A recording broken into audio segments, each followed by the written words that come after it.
This new console is amazing. Look at the graphics. The PS2. Thank you, Mum. It'll be so hard to beat this in the future. How could they get better? One eternity later. Mom, have you done my washing? Jesus, come on. These graphics are good.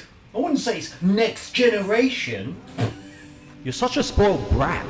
Well, I'm not. I'm just saying they could be better. You literally can see his damn footsteps. I know, but I'm not spoiled. Mom, where's my oat milk latte? I want it. And I want your iPad.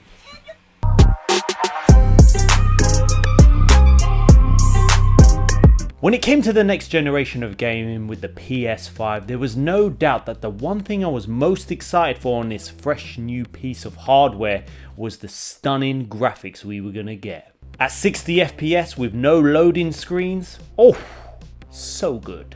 When I bought my PS5, I was so excited for the step up because when I used to play my PS4, the only thing I would deal with was...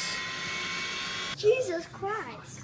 We need to run through these top 15 PS5 games with the most insane graphics. Number 15. Astro's Playroom is one of the most visually stunning games on the PS5 as soon as you boot up your new system. The one thing that comes into my head when I first played this game was the vibrant colours of each world that you travel into. The attention to detail on each artifact that you achieve when you visit your showroom is stunning. Not only that, the last level when you fight the dinosaur and it goes from older graphics to the upgraded modern graphics is ridiculous. Unless you're a spoiled brat, you might not think so. It's getting me so shit, Mum. I want another one. Jesus, where's my grenade energy drink? Shut the fuck. Number 14. When I first saw the trailers to Kena Bridge of Spirits, I was simply amazed by it, and when it got released, I wasn't disappointed. Visually, it reminded me of Breath of the Wild, but in terms of graphics, a hell of a lot better. Colours in this game are so rich, you can only just appreciate how it looks whilst you transverse and you light up caves, you explore new areas, you fight so many different enemies, and when you decontaminate an area and you bring it back to its normal state, it's simply breathtaking. The attention to detail! Anyone? For a first game from these developers, I simply love the game, and I know it's cross-gen, so it is still limited. If there's a sequel to Kena Bridge of Spirits, it's going to be a massive step up. Number 13. The journey that Gran Turismo has made since the PS1 is simply amazing. The latest installment with GT7 is amazing on PS5. With 4K 60 FPS, it takes the driving simulator game to another level. How far these graphics have come since the first one, you just have to appreciate it. From the lighting at different points of the day, to the rain and the environments in the background. I know there was a lot of people online, popular YouTubers, that were dissing the game, saying it's not next generation, it doesn't look that good. I just think we've become a little bit more spoiled in recent years with gaming. I think we have. I don't think we should drop our standards in terms of like remakes and people just rinsing our money. We do have to appreciate what we've got. It's going to come to a point that we're always going to be picking at little things. Oh, this could look better. This could... it looks amazing. Let's just get over it. Number 12. Ratchet and Clank Rift Apart is probably a game you might not think, yeah, the graphics are not that great. The colors just really pop, and as you go in and out of these worlds, the whole environments change. Instantly, you're in a totally different world with different environments. And I think what I'm used to as a kid, being a 30-year-old man, is that I'm used to the PS2, the PS3, even the PS4, the loading times to get to the next area would be so long that it would take all the juice and excitement out of what you're doing, and then when you do enter a new area, it's then loaded. With this, you're in and out in an instant. I just remember waiting millions of years for a game to load to get to the next area.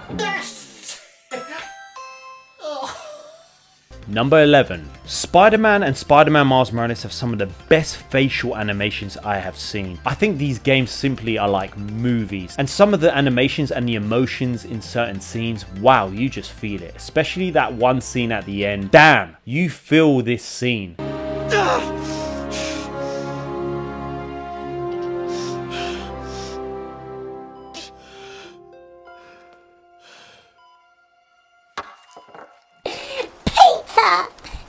I mean, sup?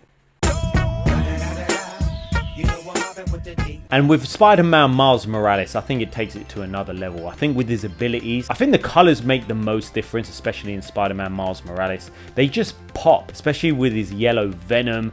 It just all comes alive. Even in fidelity mode, I still think it's quite amazing, but at the same time, I think frame rate makes the game look a lot better. I would rather have no reflections in the mirror, which is in fidelity mode. 60 FPS over 30 FPS makes a huge difference. The game looks better with a better frame rate. Number 10. Now this is a remake that's actually worth buying. Resident Evil 2 Remake. Look at the comparison to the old game on PS2, and it's not £70 or $70. Yeah, Naughty Dog. Resident Evil 2 Remake is so worth the purchase. My god, it's not even that expensive on the PlayStation Store. The game will have you shitting your pants.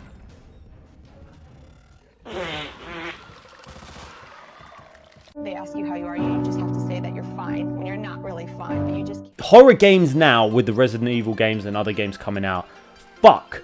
Man, it's going to be hard to play. You know what, the game feels so much more scary now because of the PS5 upgrade. It's more the lighting, and when you go into these dark areas, the whole world is alive. There is little to no loading screen, so when I'm going through corners, I'm just like, shit, is that moving? Is that not moving? You can feel the darkness that you're in, especially when you're wearing those damn headphones as well. A perfect, stunning looking remake if you're looking to, you know, not sleep at night.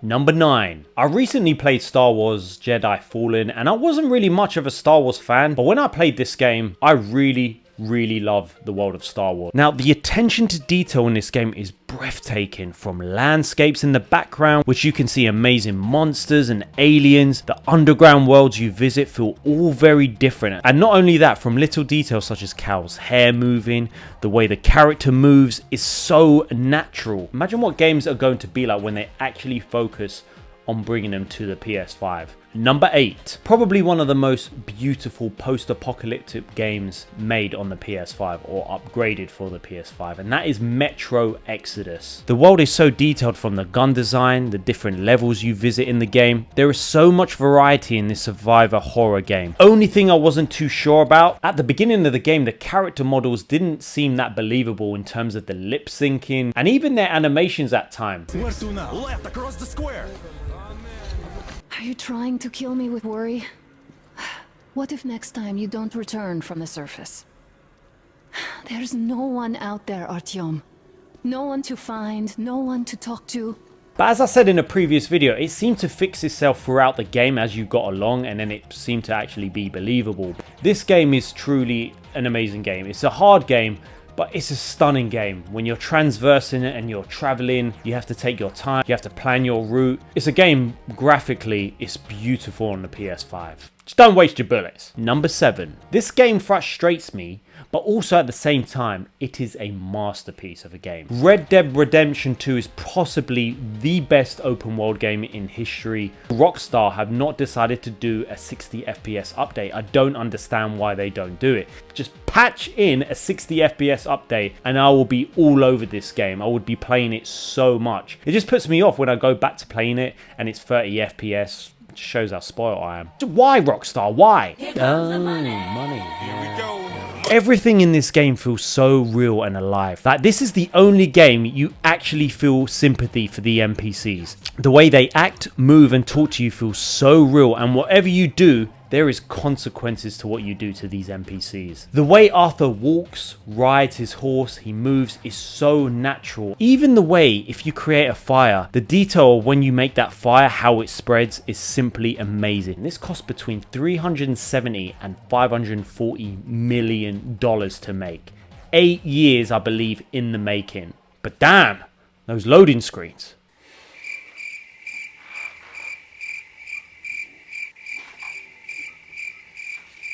Number 6. Back to Capcom with Resident Evil Village, and I must have played this game around 5 times, and it only got better because then you knew where the big jump scares were and it kind of didn't make you shit your pants. So I actually enjoyed it the more times I played it. The first time you're just like, fuck, let me just get through this shit. That's in my head. Every part of the game graphically looks insane, but my favorite part of the game was the castle. Once I cleared the castle with those hot damn vampire ladies.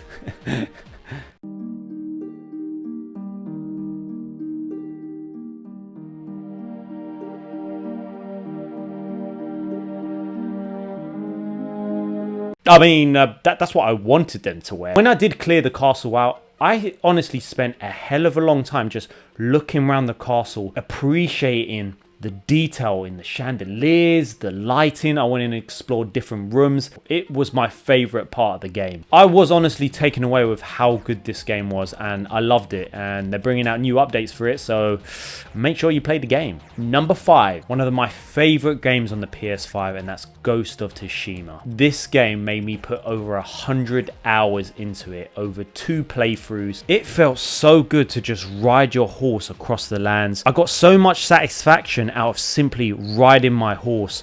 The horse mechanics, the facial expressions, this was some of the best acting I've seen in a story-driven game. Every character was unique and they had their own personality, even down to the foxes that you fall in love with, these cute little animals. I couldn't get enough of the game, and even the DLC I absolutely loved, and it could have been a separate game. Yeah, it was very similar, but there were new features they brought into the game, and the story was just as good as the original, if not better. I didn't think it would be that good because most game developers just add a DLC and just try and sell it. Sucker Punch did an amazing job with this game. If you haven't played this game, play it. Number 4. A lot of people do dislike the story of this. It's a bit weird with the machines, and there's some people that love it. This game looks amazing on the PS5. As soon as you open up the map and you play, I'm simply just amazed by the graphics and the level of effort that went into this. It's a beautiful open world game. I don't know what's going on with Aloy's hair. I would say that's the only thing that I'm like, what the fuck is going on here? The way you go through the grass, the way you go through the water. You could say the map is a bit too big and it's quite repetitive, but it's so rich in color. The density, it's the colors that really pop at some of these next gen titles. Number 3. Now let's just get one thing straight. I hated The Last of Us Part 2. That's why I sent it back to Amazon and got my money back.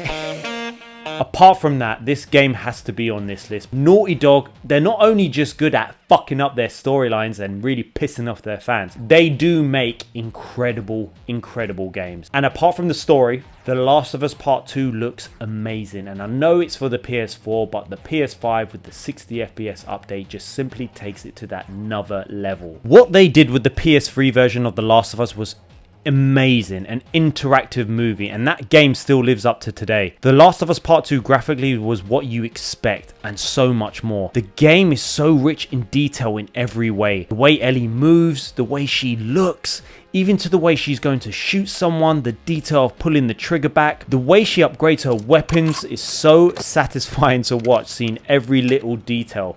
What's even more impressive is the scene of where Neil Druckmann is getting banged from behind, the attention to detail. Let me tell you something. All right. Let me tell you something. Let me tell you something. Number 2. As of this video, I'm still playing Death Stranding, and I absolutely love the game, being a cargo delivery guy. The graphics are amazing. There's no question about it. As soon as you first start playing the game, the way you are traveling down, the depth in the environment, animation for Sam as he's moving through the water, walking just looks so realistic. The rocks, the landscape is so empty, but it's also so rich at the same time because it's a post-apocalyptic world. The character models are perfect and so believable, and with these long cutscenes it makes you see the character, believe the story, and you get such a deep feeling for each individual character. This is a must play on the PS5.